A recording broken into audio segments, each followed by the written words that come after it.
कि देवों की जो रक्षा करे, देवों की जो रक्षा करे, कहलाते महादेव हैं। विष पान किया है कमल, सारी सृष्टि बचाने को। मुझे पीने का शौक नहीं,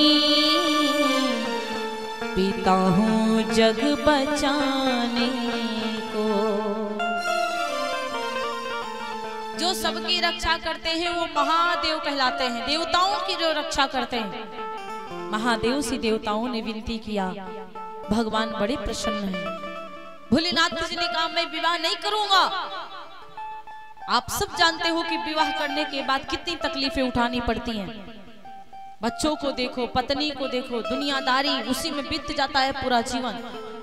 देखा ना अभी सती ने क्या किया, विवाह किया, एक पत्नी को नहीं संभाल पाया मैं, एक पत्नी मेरी बात नहीं मानी। आज इस पार्वती से विवाह करूंगा, फिर से जीवन खराब करके रख दूं मैं विवाह नहीं करने वाला। देवताओं ने कहा महाराज वो सती थी, ये पार्वती हैं, उनकी बात अलग थी, इनकी बात अलग है। ना माने तो आप उनका परीक्षण कर लीजिए, नहीं मानते तो विश्वास नहीं है तो जाओ परीक्षा ले लीजिए। भोलेनाथ जी ने कहा नहीं नहीं, मुझे परीक्षा नहीं लेनी, नहीं करना मुझे विवाह, कुछ भी हो जाए मैं विवाह नहीं करूंगी। अब भैया अब जब विवाह नहीं करूंगी, यही बातें बता रही, बार बार कह रही विवाह नहीं करेंगे हम, कुछ भी हो जाए नहीं करूंगा विवाह मैं। भोलेनाथ जी ने कहा, अब भोलेनाथ बोले कुछ भी हो जाए। सप्तऋषियों को बुलाया गया, बाबा को समझाओ थोड़ा सा। सप्तऋषियों ने कहा प्रभु आपको विश्वास नहीं है तो आप कहिए, मैं तब परीक्षण कर लूं, परीक्षा लेने के लिए जाऊं। भोलेनाथ जी ने कहा, बहुत कहने सुनने पे हाँ कर दिया, ठीक है जाओ आप परीक्षा लेकर के आओ, क्योंकि विवाह करने का मतलब है बंधन में बंध जाना। अब पत्नी की भी मानना, अब मेरी वो मानती नहीं, अगर एक दो लड़के भी हो जाएं, अगर कौनो पधार गया तो उनके लिए रुदन रोना धोना भी मचाना। वो तो खैर भोलेनाथ जी हैं, आजकल भी तो यही होता है। एक जब तक अकेले रही खूब मस्ती से चर्र काट रही, इधर ते घूमो उधर बैठो, ये करो वो करो, लेकिन जब ते पत्नी आ गई ना तब ते परिवार का भार और बढ़ जाता है।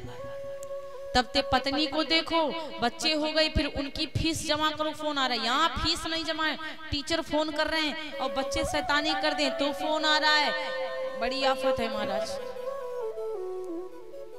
अब सप्तऋषि गए परीक्षा लेने के लिए माता की, और जैसे सप्तऋषि परीक्षा लेने के लिए गए ना, परीक्षा लेने के लिए जैसे पहुंचे तो देखा कि इतना सुंदर स्वरूप,